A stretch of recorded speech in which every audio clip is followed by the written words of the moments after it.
सुबह प्रातःकालीन उठकर भगवान को प्रणाम करके भगवान नाम जप करते हुए अपने पति और परिवार की अनुकूलता की पूजा करनी चाहिए।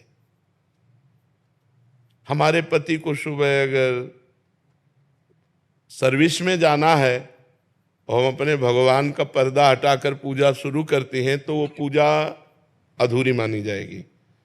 सबसे पहले अपने पति की अनुकूलता, गृहिणी का परम कर्तव्य है अपने पति में भगवान को देखना, अपने पुत्रों में भगवान को देखना।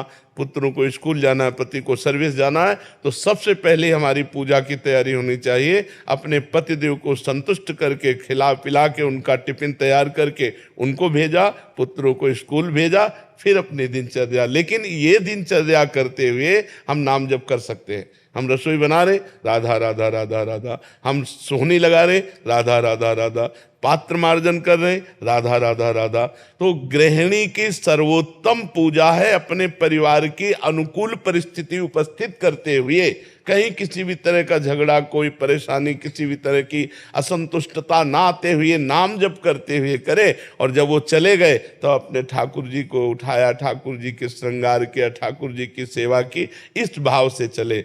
वो ये ध्यान रखे कि भगवान सब में है, केवल मूर्ति में ही नहीं है।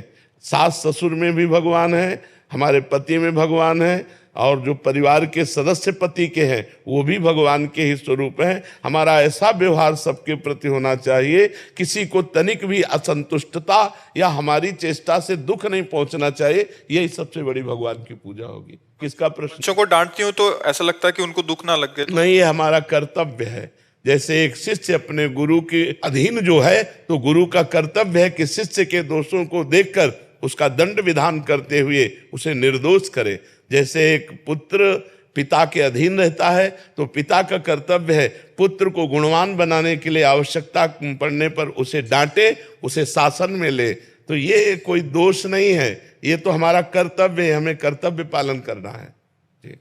आदर्श श्रीवास्तव जी मुंबई से। राधे राधे। राधे राधे महाराज जी। महाराज जी, इनका भी सेम प्रश्न है। कह रहे कि जब ऑफिस में किसी कर्मचारी को दंड देता हूं तो मन जलता है कि जब भगवान सबको क्षमा कर देते तो मुझे भी क्षमा कर देना चाहिए, तुम क्यों दंड? भगवान सबको क्षमा नहीं करते, नहीं तो ये सब किसी को कर्म भोग भोगना ही ना पड़े। सब मंदिर जाते हैं, सब हाथ जोड़ते हैं, सब जय जय मनाते हैं, नहीं क्षमा करते हैं। क्षमा तब करते हैं जब कोई आर्त भाव से कि अब लो नसानी अब ना नसो, आज तक किया, हे परमात्मा आज के बाद कदापि नहीं करूंगा और निरंतर नाम जप करूंगा, सही चलूंगा। तो भगवान कुछ दिन देखते हैं अब फिर उसको क्षमा कर देते हैं। अगर ऐसे कोई गलती नहीं करना चाहता, गलती करने का स्वभाव नहीं है, लेकिन स्वाभाविक संयोग वसात गलती पड़ गई और हम अधिकारी पद पर हैं और हम देखते हैं कि इसका गलत स्वभाव नहीं है, गलत करना भी नहीं चाहता, संयोग वसात गलत हो गया, तो छोटा मोटा दंड देकर उसे क्षमा कर देते हैं। या हम आगे उससे गलती ना हो ऐसी बात कह के उसे क्षमा कर देते हैं। लेकिन जिनका स्वभाव ही है अपराध करना, गलतियां करना, उनको क्षमा नहीं करना चाहिए। उनका सुधार ही दंड के द्वारा होता है, वो क्षमा के द्वारा ठीक नहीं। वो क्षमा के द्वारा उनकी आपराधिक प्रवृत्तियां और बढ़ती हैं, उनको दंड के द्वारा पवित्र करके शासन में लेना चाहिए। तो ये भगवान ने इतना तो ज्ञान दिया ही है कि सामने वाला व्यक्ति आपराधिक प्रवृत्ति वाला है या संयोगवशात अपराध बन गया है। कभी कभी ऐसा होता है कि आपराधिक प्रवृत्ति ना होने पर संयोगवशात अपराध बन जाता है। तो संयोगवशात प्रवृत्ति जो नहीं है उसको हमें क्षमा करना चाहिए, लेकिन आपराधिक प्रवृत्ति वाले को क्षमा नहीं करना चाहिए। उसे दंड देना ही भगवान की पूजा है। भगवान ने दंड विधान बनाया क्यों है? मान लो यहाँ तो कानून की ये व्यवस्था है, हमारे यहाँ नरक की व्यवस्था है। बड़े बड़े भयंकर कष्ट नरकों में दिए जाते हैं, तो भगवान ने ही तो बनाया है। जो आपराधिक प्रवृत्ति वाले अपने स्वभाव को नहीं ठीक कर पा रहे हैं और पाप करते चले जा रहे हैं, तो उनका मार्जन होगा दंड।